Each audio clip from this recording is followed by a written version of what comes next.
Buenas tardes, mi nombre es Geraldine Arturo Ortiz, mi compañera es Karen Olivera y mis otras dos compañeras son Sandra Saray y Laura Castaño. Somos estudiantes de Administración en Salud Ocupacional en la Universidad Minuto de Dios en la ciudad de Ibagué. El día de hoy vamos a realizar qué es un contrato de trabajo, para qué sirve, sus elementos y como las distintas formas de hacer un contrato de trabajo. La empresa que escogimos fue Plásticos Monclad SAS, que está ubicada en la ciudad de Bogotá, en la calle 60 Sur, 75109, la nomenclatura. Entonces lo va a presentar acá la señorita Karen Olivera, quien fue trabajadora por un año de la empresa nombrada anteriormente. Señorita Karen, ¿sabe cómo fue su contrato? Pues, ¿Si escrito o...? Mi contrato fue escrito. Pero usted sabe qué es un contrato de trabajo. Pues lo que yo tengo entendido, un contrato de trabajo es un acuerdo que uno pacta con el contratante y pues uno debe cumplir lo que está escrito allí. Bueno, sí, está bien lo que usted nos dice, pero ahora se lo voy a explicar de acuerdo al Código Sustantivo del Trabajo. Bueno, el contrato de trabajo, de acuerdo al Código Sustantivo del Trabajo, es en su artículo 22, el contrato de trabajo es aquel por el cual una persona natural se obliga a prestar un servicio personal a otra persona, natural o jurídica, bajo la continuada dependencia o subordinación de la segunda mediante remuneración. Seguido a eso, vamos a hablar de los elementos de contrato de trabajo. Como primera medida está la prestación personal de servicio, que es el primer elemento de un contrato de trabajo, es la prestación personal de servicio por parte del trabajador. La segunda es la continuada subordinación. La subordinación es el elemento que define la existencia o no de un contrato de trabajo. La tercera es la retribución o remuneración del servicio. Este es un elemento común a todo contrato bilateral y oneroso, donde por hacer algo se tiene derecho a remuneración. La norma simplemente se refiere como un salario como retribución del servicio, que es el pago que se da como remuneración o contraprestación por la prestación personal del servicio. Bueno, señorita Karen, entonces seguido a lo que le expliqué anteriormente, quiero que me responda unas preguntas con lo que usted sepa.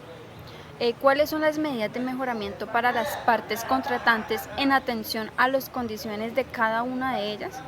Bueno, entonces por parte del empleador, dar a conocer el reglamento interno del trabajo, asignación de jornadas laborales que no afecten el buen desempeño ocupacional de reconocimiento del tiempo extra laborado, generar en el trabajador motivación, el cumplimiento de las fechas establecidas para las remuneraciones y por parte del trabajador el cumplimiento de horas laboradas legales, el cumplimiento de las actividades para las que fue contratada y el cumplimiento con el reglamento interno del trabajo. Bueno, muchas gracias. Y ahora, ¿cuáles son los mecanismos para contribuir al mejoramiento de la estabilidad laboral? Bueno, los mecanismos, uno de ellos puede ser el cumplimiento con el periodo de tiempo de vacaciones, la concientización frente al cargo y su importancia, capacitar a los trabajadores y respetarle los días de descanso que tiene el trabajador o empleador. Bueno, muchas gracias, señorita Geraldine. Gracias a usted. Muy buenas tardes, mi nombre es Laura Sánchez y el día de hoy le vengo a hablar sobre la clasificación, duración del contrato. El contrato se clasifica en tres partes: contrato definido, contrato indefinido o contrato por obra y labor. El contrato a término fijo o definido es cuando consta por escrito la estipulación de un plazo fijo pactado, es decir, que se sabe de antemano la fecha de terminación del vínculo laboral y la duración no puede ser superior a los 3 años. Término indefinido, sea cuando el contrato es verbal o cuando no se pactó por escrito por un tiempo determinado, en el cual no se conoce de antemano la fecha en que se pueda llegar a terminar el mismo. Puede ser por poco tiempo o prolongarse por muchos años. Obra o labor contratada. Este contrato dura tanto como dure la obra o labor contratada, es decir, y es necesario describir por escrito en forma detallada la obra o labor objeto contratada. Vamos a hablar de las formas del contrato. Sabemos que hay dos formas, es la verbal y la escrita. La verbal es aquel donde no se puede firmar ningún documento o donde no se firma ningún documento, donde los acuerdos son de palabra. En este contrato no hay documento que sirva como prueba de una cosa u otra. Este contrato está regulado por el artículo número 38 del Código Sustantivo de Trabajo. El contrato escrito está regulado por el artículo 39 y todo lo que se acuerde debe quedar contenido en un documento que aparte de la firma del trabajador y empleador no requiere formalidad alguna por su validez. Muchísimas gracias. Buenas tardes, mi nombre es Sandra Saray y yo les voy a hablar de los derechos y deberes de empleados y empleadores. Los deberes de los empleadores son el pago de las remuneraciones, pagar las horas extras y suplementarias a los trabajadores, buen trabajo, evitar los riesgos del trabajo,